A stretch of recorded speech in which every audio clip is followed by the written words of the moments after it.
Coming to you pre-recorded from Indianapolis, Indiana. Dave's Doozies. And it's always something, bro. People complain the game has gone soft, but here we are turning around and embracing this soft-ass boo-hoo, Haliburton's dad hurt my feelings fucking shit from Giannis. He is no longer the Greek freak. He is now the weak freak. And they called John Haliburton's... Well, first off, John Haliburton's been on the court like every fucking game. And Giannis want to act like he didn't know that was Haliburton's dad is bogus. He's having sour grapes, grabbing Mather by the back of the head and talking shit to him. And he's talking shit to everybody on his way out. And now he's, I felt it was disrespectful. Nobody says shit. Like Spike Lee been on this court all the time. He's John Haliburton's basically been our Spike Lee all fucking year long. And all of a sudden, it's a fucking problem. They've been calling John Haliburton's son. They've been calling Tyrese Haliburton overrated all fucking series. That fucking report came out during the series. You know it was all Bucks players. You know they've been calling Haliburton gay. They've been calling him sweet. They said they just telling him they'd beat Haliburton's ass. They talking cash shit to us all fucking series. Now all of a sudden John Haliburton's on the court after the game telling you this is what the fuck we do. This is who the fuck we are. Y'all ever heard of storming the court? You know what? You know who else don't belong on the court? The losers. You can tell the losers get off the court. It's our court. It's fucking Gamebridge Fieldhouse, bro. Shut the fuck up. You didn't know. You don't want to act like he didn't know that's Haliburton's dad. Fuck out of here, bro. Was Reggie Miller? You think Reggie Miller was crying about Spike Lee? You know, the Pacers lost some series against the Knicks back in the day. You imagine Reggie Miller on the podium like, Spike Lee was on the court talking shit to me. Like, fuck out of here, bro. This is competitive sports, bro. Y'all ever heard of storming the court, bro?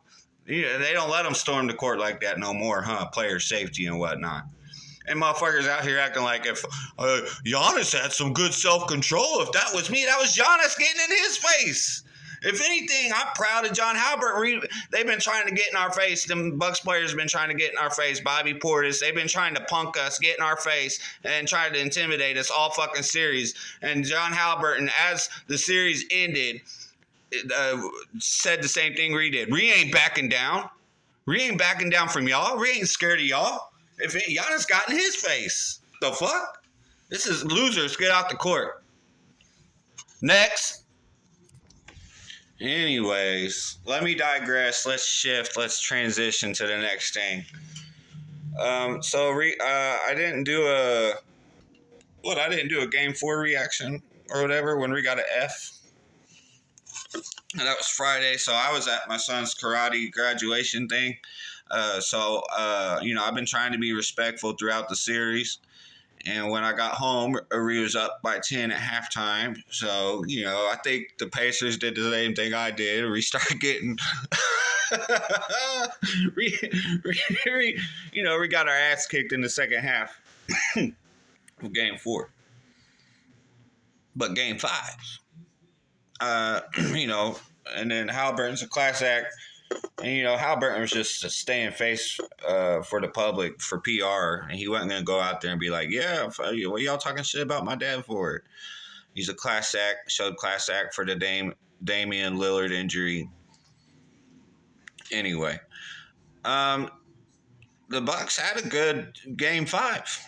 And that was a great game. Giannis had 30, 20, 13. AJ Green had 19. Portis 14 and 10. Kevin Porter had 11 and 7. Gary Trent Jr. had 33 points, 8 three-pointers. And the Bucks bench combined for 11 points. Aaron Nesmith, 19 and 12. Turner, 21 and 9. Nembhard, 15, 6 and 6. McConnell, 18 points in 17 minutes. Siakam had a 10-point game. Mathurin and Toppin combined for 10 points. Team stats, the Pacers had 2 more field goals made, 46%. Pacers had 7 less three-pointers made, 7 less three-point attempts. The Bucks actually shot 47.5% from three-pointer in Game 5. The Pacers had 4 more free throws made, 2 more free throw attempts. The Pacers had 8 less total rebounds, 4 less defensive rebounds, 4 less offensive rebounds. So I skipped the free throw percentage. The Pacers had shot 75% from the free throw line. The Bucks shot 65.4%.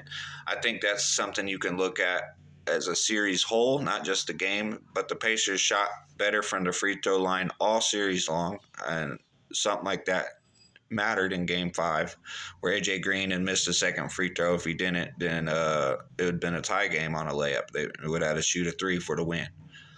Pacers actually had 1 less assist in this game. I think it was maybe the second, so they probably had less. I didn't even look at the team stats for Game 4, so they might have had less assists in.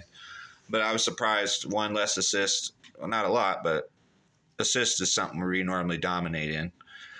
We had the same blocks, 1 more steal, 5 less turnovers for the Pacers, 12 more points in the paint for the Pacers, 4 less fouls for the Pacers than the Bucks. I mean, it was a great game. I mean, I want to talk about so Giannis had a chance to win the game before it went into overtime, and Miles Turner was guarding him, and I thought for sure Giannis was going to drive and read, whether if he's going to drive to the goal, if he gets double teamed, kick it out, or if he doesn't get double teamed, just go against Miles Turner, live with the result. You get called for a foul, you don't get called for a foul, and one, whatever.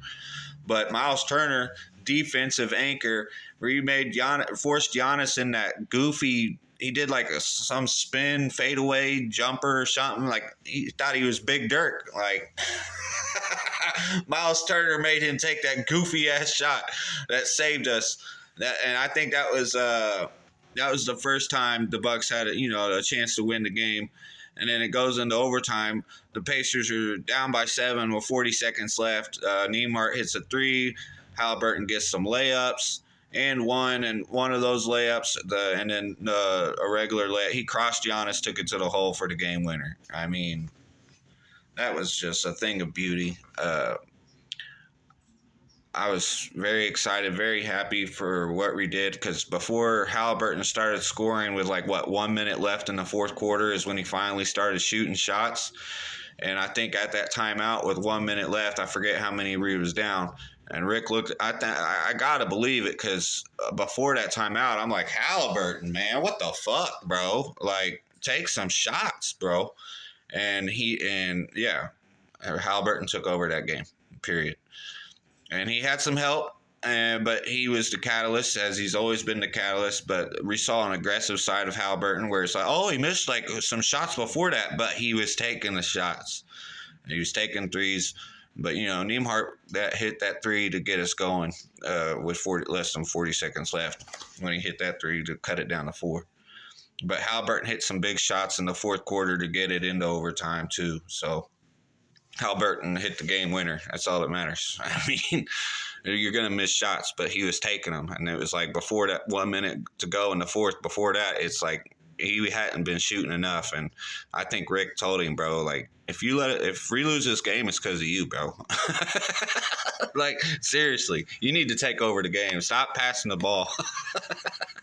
He never does it. It was great to see it, because we've seen it when he gets aggressive and how good he can be. He can be a top-tier scorer if he actually put his mind to it. But he's so, I was thinking about this before the Haliburton takeover. I was thinking about it like this is what LeBron was going through early in his career. And how he was just, I made the right play. I made the right play. And making the right play is great. But sometimes when there's 1 minute left in the fourth quarter and your back's against the wall and you need to take over the game. And Haliburton did that. So, kudos. I'm happy for us. Let's transition to the next thing. All right. So what I just did was more of a Game 5 recap. I'm going to kind of do my takes, my thoughts of let's call this a series recap, because you can make the excuses you want. You can justify it any way you need to. Whatever happened to just admitting the better team won? Like, not enough people say that anymore. The better team won. Reed was the better team.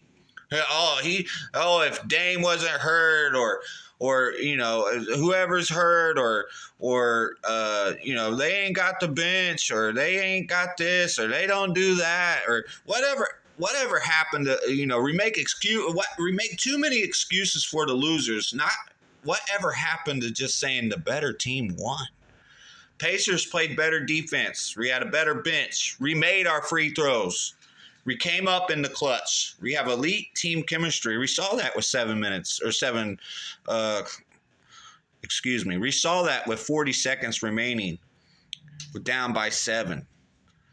That game should have been over. The Bucks choked. The Pacers won. This whatever happened to saying the better team won.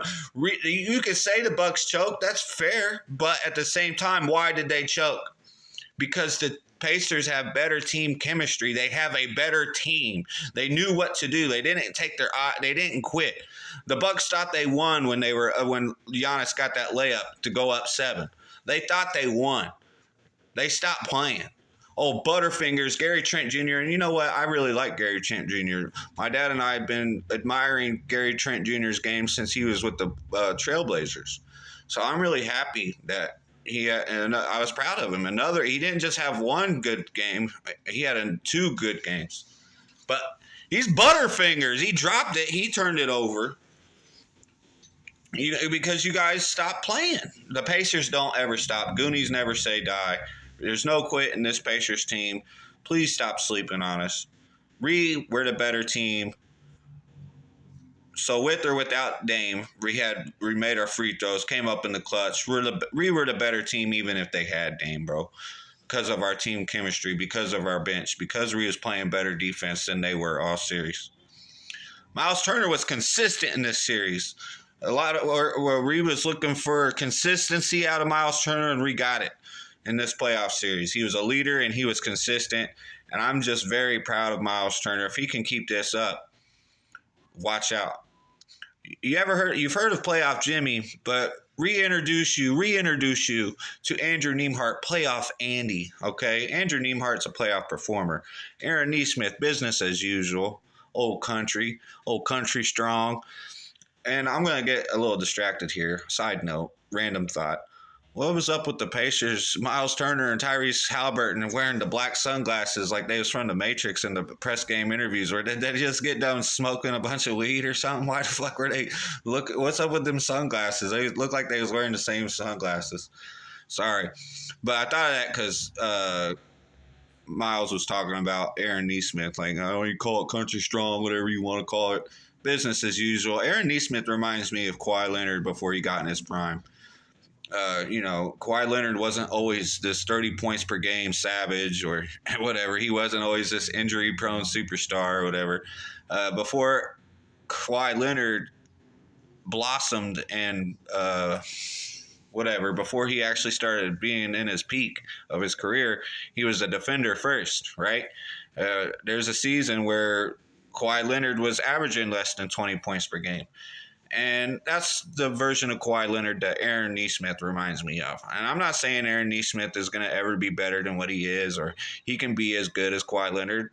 I'm not saying that he can't, but I don't see it. I'm just trying to say, like, business as usual, straight face, playing defense, hitting big shots, big threes. I mean, Aaron Nesmith's a beast, bro.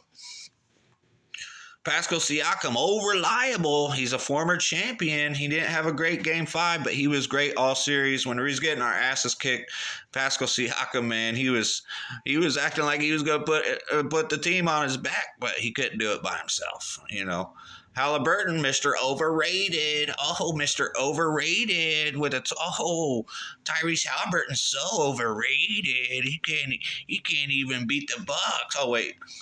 Oh, but now it's the Cavs and the blah, but that's the next video. We'll save that.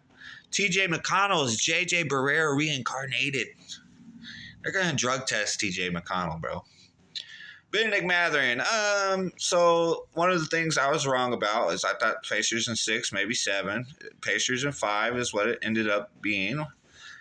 So that was one of the things I was wrong about, which is fine. I don't mind being wrong about that. I figured Dame was going to come back, but I never really put too much weight into him getting re-injured either. So Um, but that was the thing I was wrong about. Benedict Mathurin, he's 22 years old. He's gonna be fine. I'm okay with being wrong about that. Obi Toppin, it's just a matter of time before he has like this big time fucking game, bro. Like there is no stopping Obi Toppin. Obi-Wan Kenobi. The Force is with him. Be careful. He's coming. Jarris Walker was impressive. I really like Jarris Walker, man. Really happy for him. He got some playoff minutes. Ben Shepherd, mustache defense. He got some playoff minutes too. I'm really happy. We won. Pacers won in 5 games. We're going to see you, Cleveland. We're coming to Cleveland. We're going to show them what we got. Hopefully we can steal either game 1 or game 2. But I'll talk more about that in the next video. Until then, take it easy.